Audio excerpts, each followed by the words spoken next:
I want to show you some fine motor activities that you could do with a roll of streamer. But first, I'm Nicole. I'm the occupational therapist with the Note Ninjas, and together with Stephanie, we help PTs, OTs, and SLPs with treatment planning and documentation. We are also the founders of the Note Ninja membership and the pediatric series. So I was at the dollar store the other day, and I was it's amazing how many things that you could just find that just sparks my therapy brain. And I'm like, oh, I can use that for fine motor. I can use this for gross motor. I can use this for balance. I can use this for BMI. But I found a bunch of streamer rolls that I used to use all the time in therapy. And I just wanted to talk about some quick activities that we could do specifically for fine motor skills. So you could do these as a group activity, or you could do it as individual therapy. But these are activities that are absolutely skilled that an occupational therapist can implement, and that we can target so many different skills. So the first one is just have them. You can either start with them unraveling. This way you're working on that wrist control, that finger coordination, okay? And then just reeling it back up. Just raveling it back up. You're working on that hand functions, bilateral coordination. So it's great for patients that have maybe neglect on one side, or you're working on, bilateral coordination. That's one. Another one we could do is just tearing. So you could just tear little pieces. That way we're working on some dexterity, some pincer grasp, some hand strengthening as well, and finger strength. And then take it from there and then just crumble it up.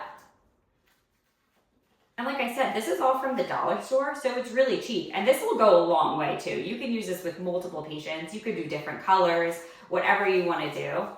You could just crumble them up in your hand. You could just have them focus on the finger. There's all different little strategies that you could do as an occupational therapist to make sure that it is skilled. Another one we can do is just bend it forward and backward. We're working on that coordination. Maybe you're having them focus on one hand at a time.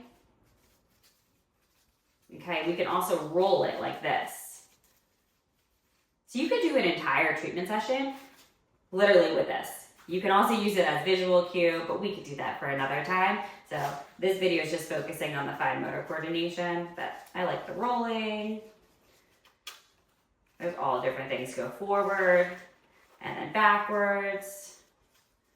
All different patterns. And then you want to document your skills. So are you using, maybe you're using this as a sensory strategy because of the texture. So you're working on desensitization or, gradual exposure to texture.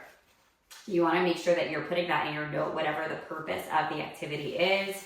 You want to, maybe break down your patient's deficits. Are they having, like I said, tactile defensiveness, or are they having decreased fine motor coordination, poor wrist control? You want to make sure that you're incorporating that into your notes, and then how your skill and the strategy that you're doing as a therapist is going to differentiate you from a layperson or someone who is not skilled in doing your services.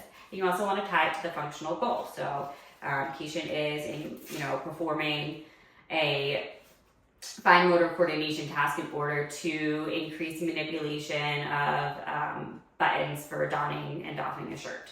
Something like that along those lines. And then, just make sure you put that in your notes. That way it is skilled and defensible. So for more treatment ideas and documentation tips, make sure to subscribe to our channel and follow us along for more. The Note Ninjas.